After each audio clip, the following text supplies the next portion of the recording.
9 सितंबर 2025 को गोल्ड ने अपना एक फिर से all time high level touch किया है, 1,10,000 रुपए के करीब का, वो भी फ्यूचर ट्रेडिंग में। ये गोल्ड के लिए एक बहुत बड़ी अचीवमेंट है and so for the retail investors. वैसे बता दें कि गोल्ड की प्रेडिक्शन को अक्सर गैम्बलिंग माना जाता है, लेकिन ऐसा हुआ नहीं। अगर आप हिस्ट्री देखेंगे, आंकड़े देखेंगे तो आपको समझ आएगा, पता चलेगा कि जब जब गोल्ड की कोई बड़ी प्रेडिक्शन हुई है, एक टारगेट नंबर के ऊपर काम हुआ है, तो वो काम बहुत ही जल्द हकीकत भी बना है, चाहे वो कितनी ही पुरानी बात क्यों ना हो। शुरुआत करेंगे साल 1930 की, जब यूएस में ग्रेट डिप्रेशन आया था। $20 के करीब तब गोल्ड था और तुरंत यूएस ने खुद अपने गोल्ड के प्राइसेस को तोड़ा और वहां से गोल्ड के प्राइस की बढ़ने की शुरुआत हुई। 20 से पहली बार $35 का जंप, जिसे अगर आप आंकड़ों में देखेंगे तो लगभग 75% का जंप है।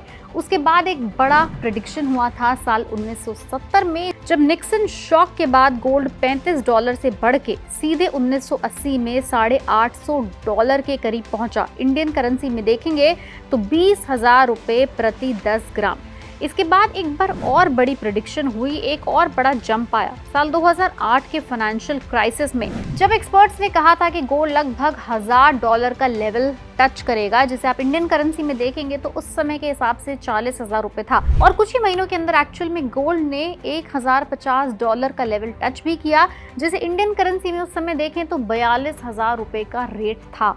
विच मीन्स एक और प्रेडिक्शन सही प्रूव हुई। इसके बाद आया सीधे साल 2020 का पैंडेमिक, ग्लोबल पैंडेमिक, जिसके दौरान दुनिया जब लॉकडाउन में थी, स्टिमुलस और अनसर्टेनिटी ने गोल्ड को $2,075 तक चढ़ा दिया, which is almost in Indian currency equivalent to 1.55 lakh rupees. इसके बाद अभी हाल फिलहाल का 2022 का रशिया यूक्रेन वॉर, जिस वक्त सेफ हेवन की डिमांड ने गोल्ड को एक बार फिर बढ़ा के $2,070 यानी 1.6 लाख रुपीस के करीब चढ़ा दिया।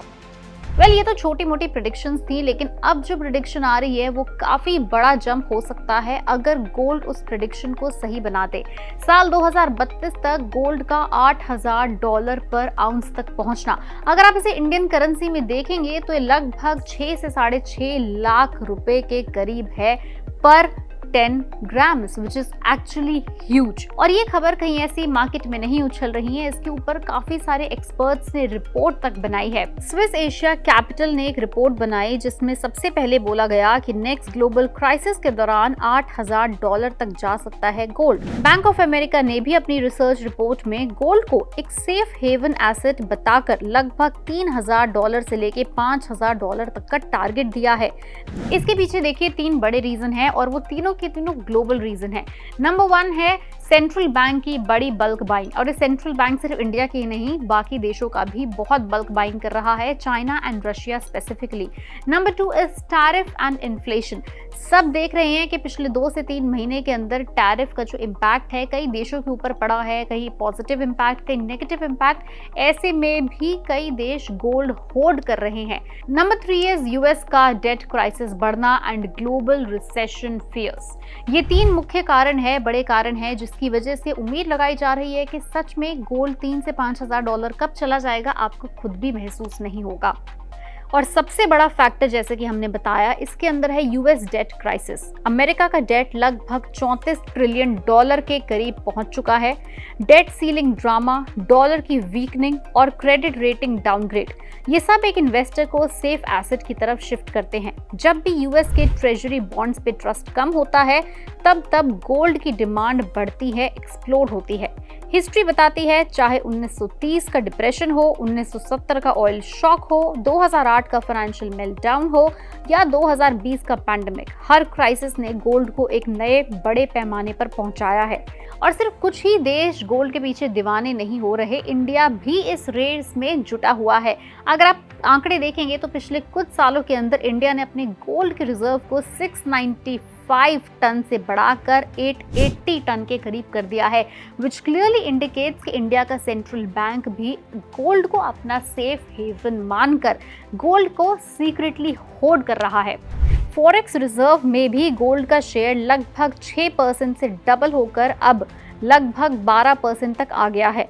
मतलब आरबीआई का भी मानना है कि गोल्ड ही असली सुरक्षा है ऐसे अनसर्टेनिटी के दौर में।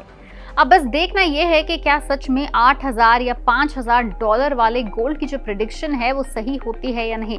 प्रेडिक्शन कुछ भी हो, एज अ रिटेल इन्वेस्टर आपके पोर्टफोलियो में गोल्ड का थोड़ा बहुत मात्रा तो जरूर होनी चाहिए। गोल्ड आपके पोर्टफोलियो को बैलेंस करता है, और अगर आप एक ऐसे इन्वेस्टर हैं जो बहुत ज्यादा मात्रा में गोल्ड में नहीं इन्वेस्ट कर सकते, तो भी आपके लिए बहुत सारे ऑप्शंस मार्केट में मौजूद हैं।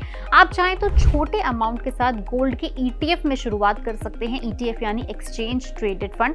इसे एक तरह का ऑनलाइन गोल्ड भी कहा जाता है, बहुत ही सेफ होता है। आप इसे डिजिटली एक स्टॉक की तरह खरीदते हैं। आप ये मानिए कि बस आप एक गोल्ड का शेयर खरीद रहे हैं।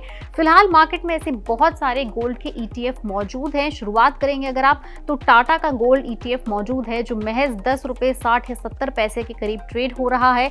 इसके बाद HDFC है, निपॉन है, SBI है, ग्रो, ज़ीरोधा, बहुत लंबी लिस्ट है। ऑलमोस्ट सभी बैंक और जितनी भी ब्रोकरेज फर्म्स हैं सब अपना गोल्ड का ETF मार्केट में उतार चुकी हैं। ऑलमोस्ट सब के सब बिलो ₹100 के करीब फिलहाल ट्रेड कर रहे हैं, विच क्लियरली इंडिकेट्स कि अगर आप चाहें तो आज भी अपने गोल्ड के पोर्टफोलियो की शुरुआत कर सकते हैं इन लेस दैन ₹100। बाकी $8,000 का कब टारगेट अचीव होगा वो तो खैर हमें देखना बाकी है, लेकिन हाँ, आप अपने पोर्टफोलियो को अच्छे से बैलेंस गोल्ड ETF के जरिए जरूर कर सकते हैं। अगर गोल्ड से जुड़े आपके कोई सवाल हैं, आपके कोई डाउट है, तो हमें नीचे कमेंट सेक्शन में लिख के जरूर बताएं। याद रहे, हम इस वीडियो में आपको सिर्फ और सिर्फ गोल्ड के हिस्ट्री की, प्राइसेस की और कुछ ETF के बारे में खबर बता रहे थे। आपको इनमें से किसी भी ETF में इन्वेस्ट करने या ना करने की सलाह नहीं दे रहे थे।